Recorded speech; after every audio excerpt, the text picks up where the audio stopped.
This final week with Kai here ended up being a really full one. Squeezing so much into it, partly because it stopped me dwelling too much on the fact that he was leaving. So there was lots of the usual everyday stuff. Driving around town, sunsets, all the little routines. And I've been under a pile of tissue paper, wrapping and packing pieces for Luke. But somehow every day seemed to involve another matcha somewhere around town. And those ordinary bits have become my favourite parts of having the boys here. Just them folded into our everyday life. But there were 3 big highlights from this week too. The first was joining one of Kai's syntropic farming workshops.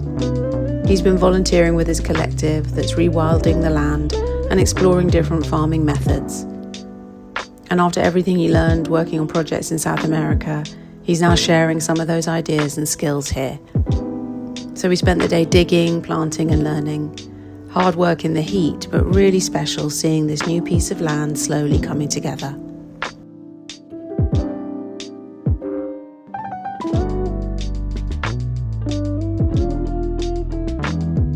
Then came one final road trip. A long one, but that was part of the adventure. We spent the entire day driving to Hue, which meant crossing the Hải Vân Pass in the morning light. It was unbelievably beautiful.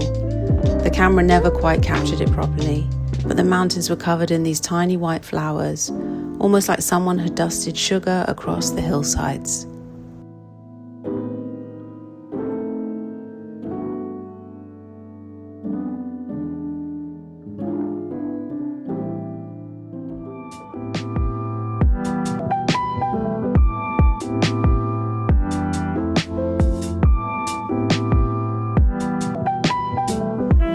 We took the slower coastal route after that, eventually stopping because our bums had gone completely numb from sitting on the bike for so long. We collapsed into hammocks, ordered seafood, and then unexpectedly found ourselves being visited by a herd of goats.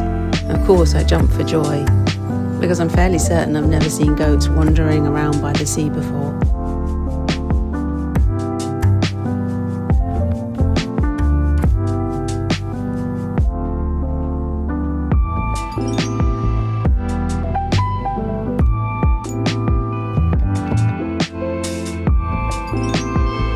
As we got closer to our homestay, the clouds started looking more and more ominous. But thankfully we arrived just in time before the biggest downpour, and swimming in the rain was glorious. Once the storm passed, we headed to the Buddhist temple nearby.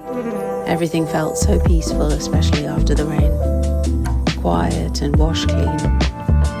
The rest of the trip was spent mostly doing what all good trips should involve. Eating lots of food and soaking up the atmosphere.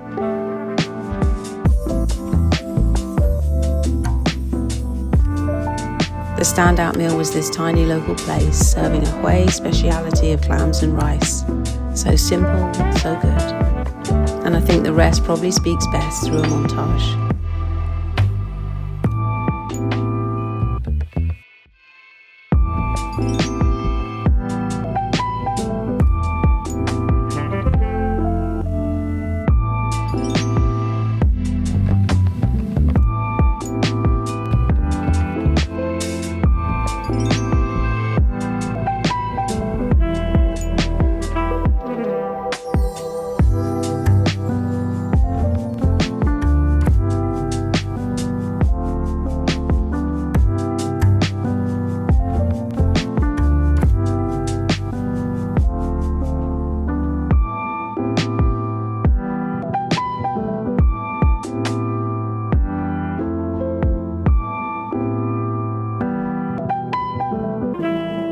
The journey home was long, but somehow the ride back over the Hải Vân Pass looked even more beautiful the second time.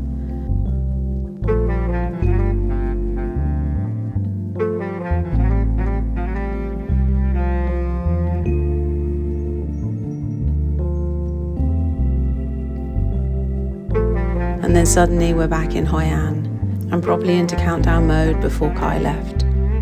One of his final evenings was spent at Roving Chill House, where he played some music and we all hung out together with friends. A really lovely way to say goodbye.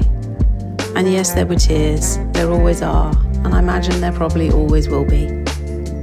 Everyone keeps reminding me that we will see both the boys again in London next month, which is true, and of course that helps. But I'm also sad that they're not here anymore with us, folded into our life in this particular season, because I've absolutely loved having them here, and I'm really grateful we got this final week together.